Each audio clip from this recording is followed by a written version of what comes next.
பிள்ளைய மட்டும் நீங்கள் பார்க்குறீங்க, என்னை மட்டும் நீங்கள் பார்க்க மாட்டேங்கிறீங்க, ஏன் இப்படி பண்ணுறீங்க? நானும் உங்களை அம்மா மாதிரி அப்பா மாதிரி தானே நினைக்கிறேன். அப்படிலாம் கேட்டு நான் சண்டை போட்டுருவேன் அவங்கள்ட்ட. ஸோ அதனாலேயே என்னை அவங்களுக்கு பிடிக்காது. எனக்கும் தெரியல நான் ஏன் அப்படிலாம் பேசினேன்னு. என் மேலே தான் தப்பு இருந்தாலும் நம்ம போய் அவங்கள்ட்ட அப்படிலாம் பேசக்கூடாதுல்ல. அப்புறம் ஸ்கூல்லாம் நான் அடம் முடிச்சு சேர்ந்தேன். என்னோடய வாழ்க்கையில் நிறையா சோகங்கள் நடந்திருக்கு.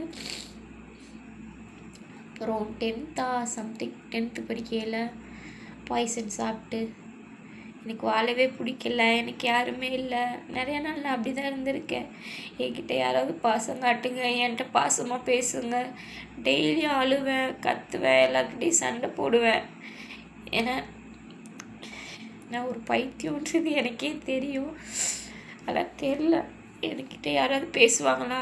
ஏன்னா இதை வச்சு என் வாழ்க்கையில் நிறையா பேர் விளையாண்டுருக்காங்க. ஸோ அதுக்காண்டி தான் இந்த வீடியோ.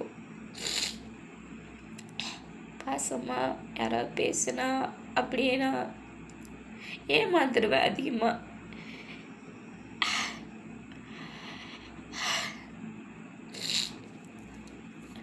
அப்புறம்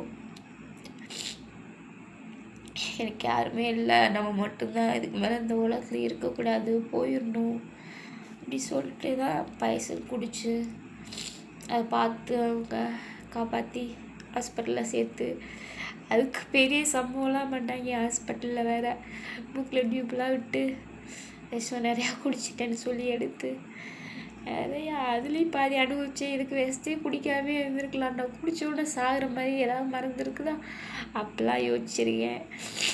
என்னம்மா இதை இவ்வளோ சாரியாக சிரிச்சுக்கிட்டே சொல்கிற அப்படிலாம் நினைக்கலாம். சில விஷயங்கள் நம்ம பண்ணையில் கஷ்டமாக இருந்தாலும் யோசிச்சு பார்க்கையில் சிரிப்பு தானே வருது. அந்த நிலமையில் இருக்கையில் ரொம்ப பயங்கர கஷ்டமாக இருந்துச்சு. என்னடா அம்மாவும் இல்லை, அப்பாவும் இப்படி விட்டுட்டு போயிட்டாங்க. பாட்டியும் யாராவது பேசினா கூட எதுவும் கேட்க மாட்டேங்கிறாங்க. எல்லாருமே பார்க்க வச்சு சாப்பிட்றாங்க, நமக்குன்னு ஒரு வாய் கூட ஊட்டி விட மாட்டேங்கிறாங்க. ஏன்னா எங்கள் பக்கத்து வீட்டிலலாம் டிவி இருக்கும், போய் பார்த்தா கூட அவங்க அப்படியே வீட்டை சாத்திட்டு பார்ப்பாங்க. நிறையா தடவை என்னென்னா சொல்லக்கூடாதான், இருந்தாலும் நான் நிறையா தடவை அவங்களுக்கே தெரியாமல் அவங்க வீட்டில் போய் சாப்பாடெலாம் தெரியாமல் போட்டு சாப்பிட்ருவேன். இதெல்லாம் அசிங்கமாக தான் இருக்குது. பட் இருந்தாலும் என்ன பண்ணுறது, தேடி சாப்பிட்டேன். அது தப்பு தான். ஒருத்தவங்க வீட்டில் போய் தேடி சாப்பிடக்கூடாதுல்ல. நான் தேடி அப்போல்லாம் அவங்க நினைக்க மாட்டாங்க, இருந்தாலும் கொடுக்க மாட்டாங்க. கொடுக்காத இடத்துல நம்ம போய் எடுக்கக்கூடாதுல்ல, அது தப்பு இல்லை.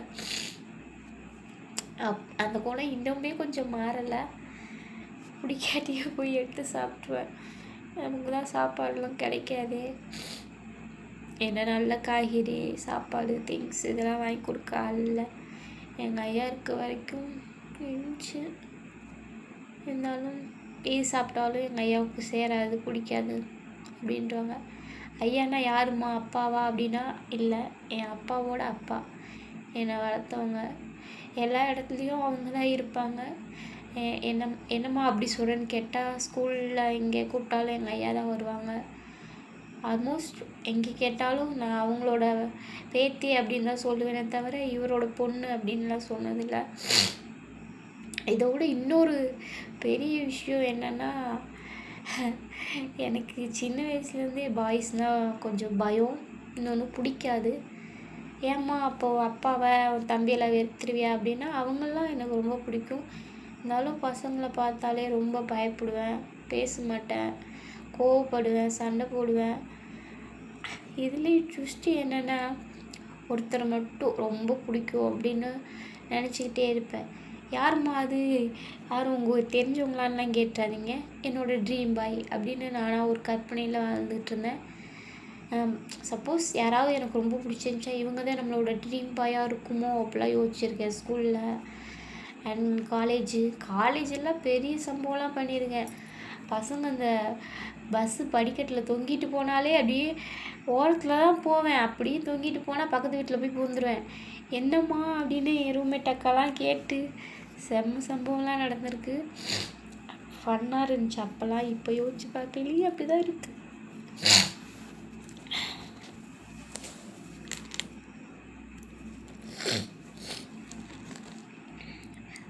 அப்புறம் என்னம்மா வாழ்க்கையில் ஜாலியாக இருக்க அப்படின்லாம் நிறையா பேர் நினைப்பீங்க.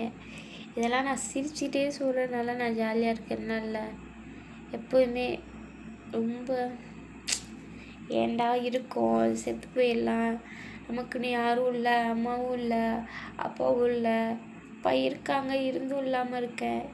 அதெல்லாம் பேசும்போது எனக்கு அழுக அதிகமாக வரல, நினைக்கையில் அவ்வளோ வேதனையாக இருக்கும்.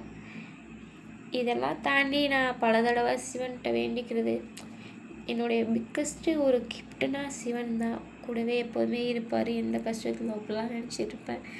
ஆனால் என்னை கஷ்டப்படுத்துகிறதே அவர் தான் அப்படின்னு தெரியாமல் கூட நினச்சிட்ருப்பேன். நிறைய சம்பவம் பண்ணியிருக்காரு. அதுக்கப்புறம் லவ்வெல்லாம் இல்லையாம்மா அப்படின்னா ஸ்கூல் படிக்கலாம் பிடிக்கும் பண்ணேன். அப்புறம் எனக்கு வேணாம் அப்படின்ட்டு நான் படிக்கணும், படிப்பு தான். அப்போ கொஞ்சம் நான் அரமெண்டல் படிக்கணும்னு அப்படியே ரொம்ப ஸ்கூல் டாப்பர் மாதிரி சுற்றிட்டுருப்போம். படிக்காத பிள்ளைலாம் சேராமல் அந்த மாதிரி படித்து இங்கே பெரிய எம்பிபிஎஸ் ஆன மாதிரி. ஸோ என்னோடய வாழ்க்கையில் பல சம்பவங்க. என்னம்மா சம்பவங்களே சொல்லுமாண்ணா. என் கூட இருக்க பிள்ளைங்க எல்லாமே லவ் பண்ணிகிட்ருக்கோங்க. எனக்கும் ஆசையாக இருக்கும். ஆனால் நமக்கு தான் பசங்களை பார்த்தாலே அள்ளு விடும். இல்லை எங்கிட்டா போய் பேசுகிறது, அவங்கள பார்த்தாலே உள்ள பயங்கரமாக இருக்குமே அப்படின்ட்டு பேசவே மாட்டேன். நிறையா பிள்ளைங்க லவ் பண்ணி கல்யாணம் பண்ணிக்கிச்சு.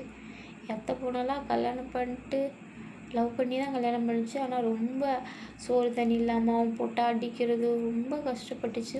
அதுலேருந்தே லவ் வெறுத்துட்டேன். பசங்கனாலே மோசம் அப்படின்ட்டு.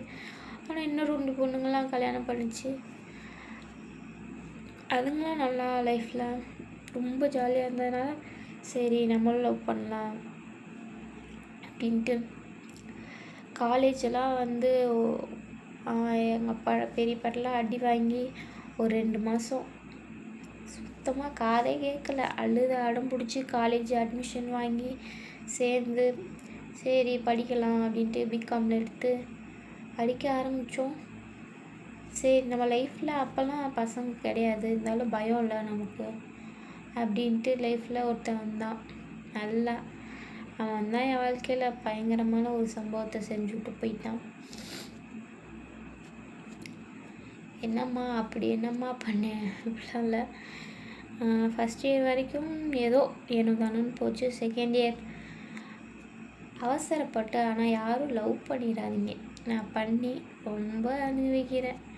அதனால் எல்லாருக்கும் சொல்கிறது ஒன்றே ஒன்று தான், லவ் மட்டும் பண்ணாதீங்க, ரொம்ப அனுபவிப்பீங்க. ஏம்மா என்னம்மா ஆச்சு அப்படிலாம் நிறையா பேர் நினைக்கலாம். இது அவ்வளோ நிறையா பேர்லாம் வீடியோ பார்க்க மாட்டீங்க. இருந்தாலும் பார்க்குற ஒருத்தராவது ஃபுல்லாக பார்த்துட்டு என்னம்மா உன் லைஃப்பில் அப்படி ஆச்சு அப்படிலாம் நினைக்கலாம். அவங்களுக்காண்டி சொல்கிறேன் என்னென்னா, லவ்னாலே ஒரு எல்லாருக்குமே நல்லா அமைய போகிறதில்ல. யாரோ 1000ல் ஒருத்தவங்களுக்கு ஒரு நல்லபடியாக அமையலாம். என்னோடய லைஃப்பில் பார்த்த வரைக்கும் அப்படி தான். நிறையா பேர் நிறையா பொண்ணுங்க நிறையா பார்த்துருக்கேன். காலேஜில் என் ரூம்மேட்ஸ் அக்காலாம் பல தடவை கன்சீவ் ஆகி கழிச்சிருக்காங்க. ஸோ நமக்கு என்னடா பசங்களை பார்த்தாலே பிடிக்க மாட்டேங்குது, இந்த பிள்ளைங்க என்னடா அப்படி இருக்குங்க. ஆனால் உண்மையாக லவ் பண்ணுறவங்களுக்கு தான் உண்மையான அந்த லவ் கிடைக்காது அப்படிங்கிறது இப்போ தெரிஞ்சுக்கிட்டேன். நம்ம வேறு ட்ரீம் பாய்ன்னு சொல்லி சுற்றிக்கிட்டு இருப்போம்ல, எவனை பார்த்தாலும் அப்படி தான் தோணும். டக்குன்னு பார்த்தோன்னே ட்ரீம் பாயாக இருக்குமோ, ஐயோ தானே பார்க்குறாங்க வேணாம் ஆகுனா அது ஒன்று அண்ணான்ட்டு யாரை பார்த்தாலும் தோண ஆரம்பிச்சிடும். அப்புறம் டக்குன்னு ஜாமான் அப்புறம் தான் என் லைஃப்பில் ஒருத்தன் வந்தான். ஸோ அவன் வந்து காசுக்காண்டி பழகிற மாதிரி எனக்கு ரொம்ப தோணிட்டு இருந்துச்சு. லவ் பண்ணியாமானா பிடிக்கும், சரி பார்த்துக்கலாம். என் சிஸ்டர்க்கெலாம் சொல்லும்போது வேணாம்ப்பா இப்போதைக்கு அதெல்லாம் வேணாம், நீ வேறு தாயில் பொண்ணு, அதெல்லாம் லவ் மேரேஜ் பண்ணிக்காத, அப்பாவுக்குலாம் ரொம்ப சங்கட்டமாக போயிடும், அசிங்கமாக போயிடும் அப்படின்ட்டாங்க. சரி பார்த்துக்கலாம் அப்படின்ட்டு இருந்தேன்னா, அவன் ரொம்ப காசுக்காண்டியே பேசினான், காசுக்காண்டியே பழகினான். என்னடா பசங்களாலே இப்படி தான் போல் அப்படிங்கிற மாதிரி தோண ஆரம்பிச்சிச்சு. இதில் தான் லைஃப்பில் குறுக்க ஒரு நாய் வந்துச்சு, லவ் பண்ணுறேன்னு. அந்த நாய் தான் என் வாழ்க்கையே ஃபுல்லாக டேமேஜ் பண்ண போகுது அப்படிங்கிறது எனக்கு அப்போது தெரியலை. என்னம்மா பண்ணானா, இவர் வந்து ஆறுதல் சொல்கிறக்காண்டி என் லைஃப்பில் வந்தார் ஃப்ரெண்டாக. பார்த்தா லாஸ்ட்டில் அவன் எங்கள் ஊருக்கு பக்கத்து ஊர்.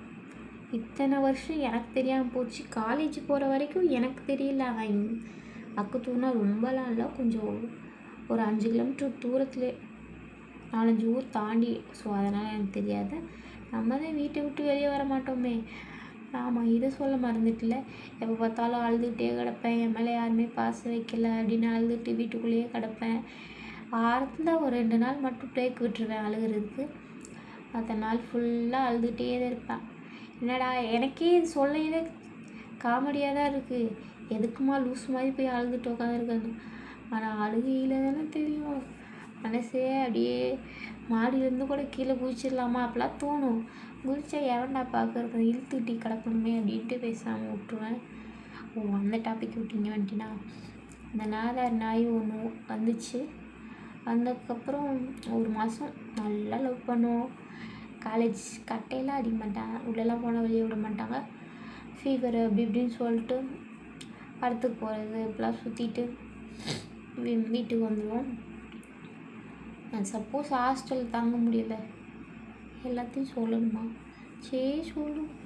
ஹாஸ்டல் தங்க முடியல அப்படின்ட்டா ஒரு நாள் அப்படியே வீட்டுக்கு வந்துட்டு அவங்க வீட்டுக்கு கூப்பிட்டு போயிட்டாங்களா. பார்த்தா அவங்க வீட்டில் அன்றைக்கி முடியல போல். அப்புறம் எல்லாருக்கிட்டையும் இன்ட்ரடியூஸ் பண்ணி வச்சு நல்லா பேசினாங்க. ஸோ நல்ல ஃபேமிலி போல், நல்லா பரவாயில்ல.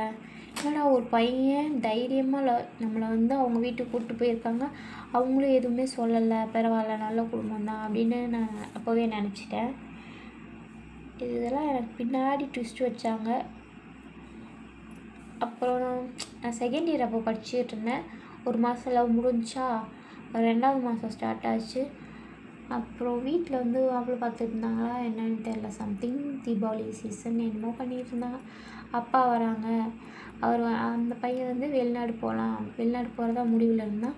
சரி எங்கள் அப்பாட்ட பொண்ணு கேட்டு வச்சுட்டு போ, நீ வரையில் நம்ம கல்யாணம் பண்ணிக்கலாம் அப்படின்ற ஒரு ஐடியாவில் இருந்தேன். அதெல்லாம் அவன் பொய் சொல்கிறான்றது எனக்கு அப்போ தெரியாமல் போச்சு. அப்புறம் எங்கள் அப்பாட்ட வந்து பொண்ணு கேட்க சொன்னேன். அவர் என்னன்னா வேணாம். எங்கள் அப்பா நான் காலேஜ் போகிறதே விரும்பவே இல்லை. ஆனால் அவன் முகத்தை பார்த்தோன்னே எங்கள் அப்பா சொல்லிட்டாரு, நீ காலேஜே போ தெய்வமே, நீ காலேஜே போ, இந்த பையன் உனக்கு வேண்டவே வேண்டாம், அவன் பார்த்தாலே எனக்கு பிடிக்கல, வேணாம்ப்பா, நீ காலேஜ் போய் படி, நல்லபடியாக படித்து முடிப்பா அப்படின்ட்டாங்க. நான் வந்து நம்ம தான் பெரிய கர்ணப்பிரபு மாதிரி யாரா நம்ம மேலே பாசம் வைப்பான்னு சுற்றிட்டு தெரிஞ்சோமே, நம்ம மேலே ஒரு பையன் உயிராக இருக்கான். ஆமாம், அவன் எப்படி ப்ரப்போஸ் பண்ணான்னு சொல்ல மறந்துட்டேனே. நானே வேற ஒரு பையன் என்னை ஏமாற்றிட்டானே, காசுக்காண்டி பழகுறானே அப்படின்னு ஒரு மைண்ட் செட்டில் சுற்றிக்கிட்டு இருந்தேன். அவன் வந்து சார் வந்து எனக்கும் அம்மா இல்லை, அந்த நாய்க்கும் அவருக்கும் அம்மா இல்லை. ஸோ அவர் வந்து என்ன சொல்லிட்டாரு, நீ தான் என் அம்மா அம்மாவை பார்த்துக்கணும். ஆனால் எனக்கு வந்து ஒரு மைண்ட் செட் என்னென்னா, இதெல்லாம் இந்த யாருமே இல்லைன்னு சொல்லி அழுதுட்டு தெரியவில்லை, அப்போல்லாம் யோசிச்சுட்டு இருந்தேன் என்னென்னா, நமக்கு ஒரு அம்மா வேணும். அப்போனா நமக்கு வரப்போகிற மாமியார் நமக்கு அம்மா மாதிரி தானே, நம்மள்ட்டேருந்து யாராலும் பிரிக்க முடியாது. அப்படிலாம் ஒரு மைண்ட் செட்டில் சுற்றிக்கிட்டு இருந்தேன். நல்ல புருஷன், நல்ல ஒரு மாமியார், இது மட்டும்தான் என்னோடய லைஃபு அப்படி சொல்லிட்டு சிவன்கிட்ட கெஞ்சி அழுதுகிட்டே இருப்பேன் சில நாள்லாம். ஸோ என்னடா நம்ம ட்ரீமே அதுதான், இவன் வேறு அம்மா இல்லை அப்படிங்கிறான், என்னடா பண்ணுறது அப்படின்னு யோசிக்கும்போது, சரி அம்மா இல்லாத பையன் அம்மா மாதிரி பார்த்துக்குவான், நம்மளும் அம்மா இல்லை, நம்மளும் அந்த ஒரு இடத்த ஃபுல்ஃபில் பண்ணிக்கலாம், அவனை நம்ம வந்து குழந்த மாதிரி பார்த்துக்கலாம் அப்படிங்கிற ஒரு மைண்ட் செட் வந்துடுச்சு.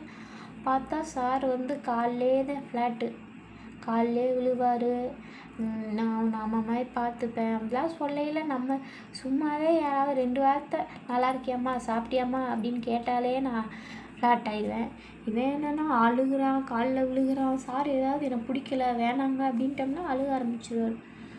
ஒரே அழுகிறேன், ஏங்க இப்படிலாம் அழுகுறீங்க, வேணாங்க, சரி பார்த்துக்கலாம் அப்படின்னு விட்டேன். சரி இவர் வெளிநாடு போகிறதுனால நம்ம வீட்டில் பொண்ணு கேட்க சொல்லலாம். இப்போ 2 மாதம் ஆயிடுச்சு லவ் பண்ணி. சார் வந்து வீட்டில் பொண்ணு கேட்டோன்னே அப்பா வேணான்ட்டாங்க, ஐயா வேணான்ட்டாங்க. இல்லைப்பா எனக்கு பிடிச்சிருக்கு கட்டி வைங்கன்ட்டு. நான் பண்ண தப்பு அது ஒன்று தான். ஏன்னா நான் காலேஜ் போகிறதுலாம் தப்புன்னாங்க. அப்போல்லாம் எனக்கு அது தப்பாக தெரியலை.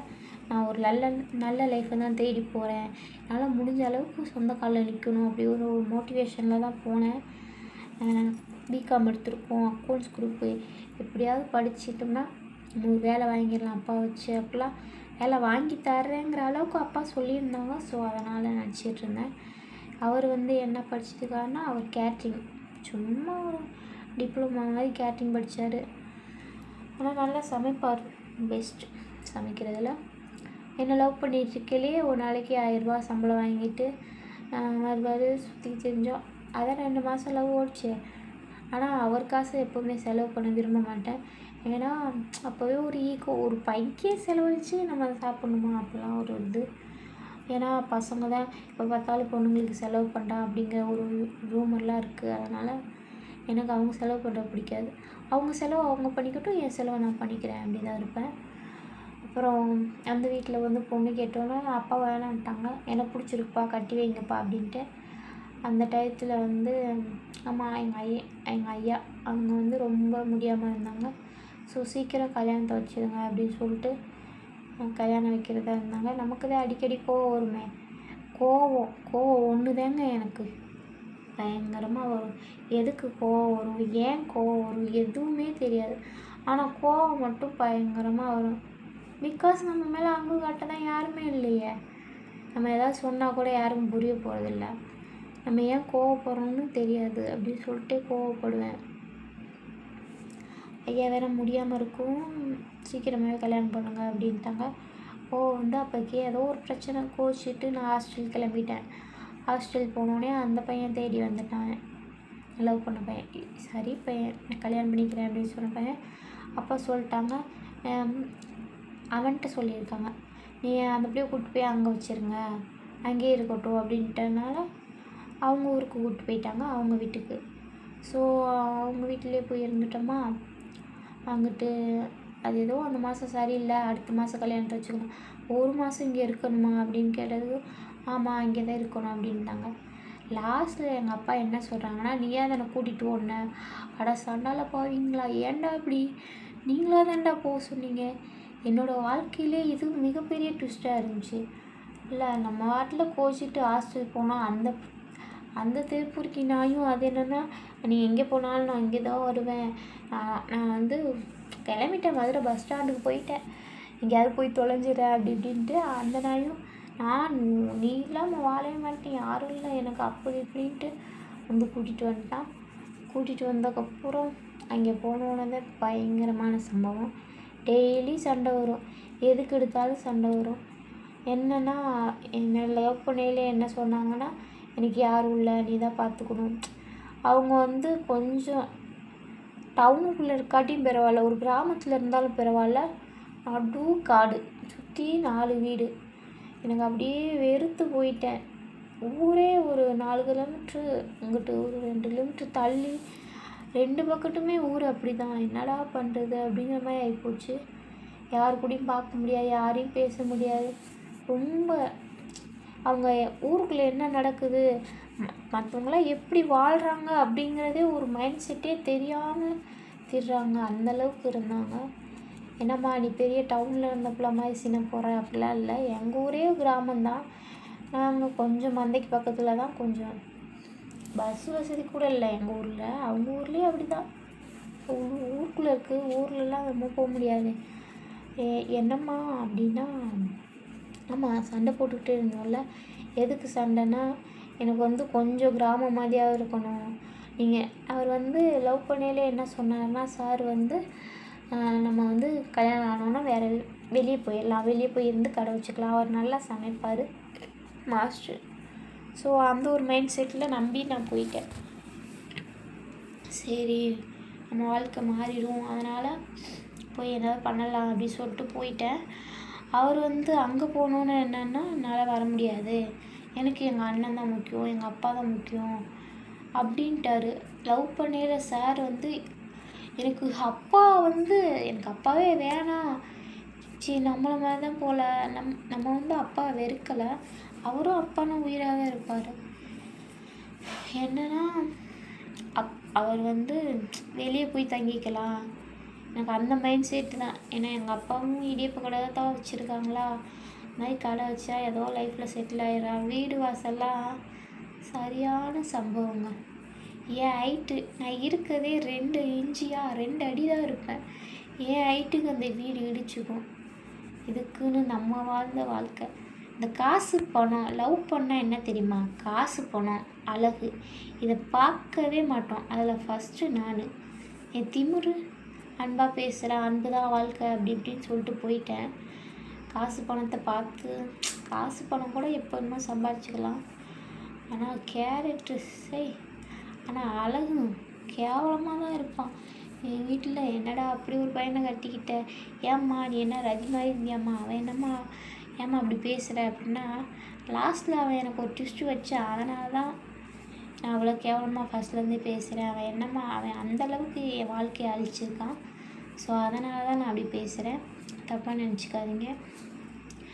என்னம்மா அவன் பண்ணான்னா, கல்யாணத்துக்கு முன்னாடியே அடிக்க ஆரம்பிச்சிட்டார் சாரு போட்டு. நான் அடியே கொஞ்சம் ஒரு 5-6 அடி தான் அடிப்பார். அடிச்சோடனே எனக்கு பிடிக்கல அப்படின்ட்டு நான் சாக போய் அவர் சாக போய் எனக்கு வேணாம் அப்படின்ட்டு அப்புறம் சரி கல்யாணமே பண்ண வேணாம்னு நினச்சிட்டு இருந்தேன். அப்புறம் அங்கே போய் இருந்துட்டோம். அப்பாவுக்கு அசிங்கம், என்னடா பண்ணுறது. அன்றைக்கே விட்டுருந்தா என் வாழ்க்கை தப்பிச்சிருக்குமோ. அசிங்கத்தை பார்த்து இப்போ ரொம்ப இந்தளவுக்கு போயிருக்க அவசியமே இல்லைன்னு நினைக்கிறேன். ஸோ அசிங்கத்தை பார்த்து ரொம்ப வேண்டாம் கல்யாணம் பண்ணிக்கலாம் அப்படின்ட்டு. கல்யாணம் நாளைக்கு கல்யாணம்னா இன்றைக்கி வந்து அவர் தூக்க மாட்டிக்க போகிறாரு, எனக்கு வேணாம் நீ வேணாம் அப்படின்ட்டு. நம்மளாம் நடந்திருக்கு. 2 பேருக்குமே ஒரு துளி கூட விருப்பமே இல்லை. என்னோடய சிவன் கோயிலில் ஆமாம் பத்திரிக்கை வந்து பிள்ளையார் கோயிலில் அடித்தாங்க. எனக்கு சிவன் கோயிலில் தான் வேணும்னு அடம் பிடிச்சி அங்கே போய் சிவன் சங்கதியில் இல்லை, அங்கே இன்னொரு சாமி இருந்துச்சு, ஒரு பெண் தெய்வம். அந்த தெய்வத்துக்கிட்ட போய் தாலி கல்யாணம் பண்ணிக்கிட்டோம். சுத்தமாக விருப்பமே இல்லை. தாலி கட்டுற மூமெண்ட்லாம் நான் எவ்வளோ ஒரு எக்ஸ்பெக்ட் பண்ணேன், வாழ்க்கை மாறப்போகுது அப்படின்னு. ஆனால் நல்லா மாறப்போகுதுன்னு அப்போ தெரியலை. அப்புறம் சார் ஒரு 2-3 நாள்லேயே ஒரு பிள்ளைகிட்ட பேச ஆரம்பிச்சிட்டாரு. ரொம்ப ட்விஸ்ட்டாக போச்சு. ஏங்க பேசுகிறீங்கன்னா, சார் வந்து கல்யாணம் ஆகலையா எல்லாமே ஊஞ்சல் ஆடுற மாதிரி நிறையா செல்லம் அம்மு அப்படின்லாம் பேசியிருந்தார். என்னடா என் கூடயே நீ அப்படிலாம் பேச மாட்டிடா, அந்த பிள்ளை கூட நான் முதல்லாம் வாடா கூடான்னு தான் கூப்பிடுவேன், ஏன்டா அப்படி பேசுகிற அப்படின்னு கேட்டதுக்கு தெரியாமல் பேசிட்டேன், சும்மா விளையாட்டுக்கு பேசினேன் அப்படின்ட்டான். அந்த பொண்ணுகிட்டையும் மிரட்டி வச்சு விட்டேன். அதோடு முடிஞ்சா இனி பொண்ணுங்க லிஸ்ட்டு நிறையா வரும். அதுக்காண்டி தான் ஒரு பொண்ணு முடிஞ்சிச்சு. சார் வந்து அப்போவும் அடிச்சுக்கிட்டே தான் இருப்பார். நம்ம வந்து அடி வாங்காத நாளே கிடையாது. அப்புறம் நெக்ஸ்ட் வந்து அடுத்த வீடியோவில் போடுறேன்.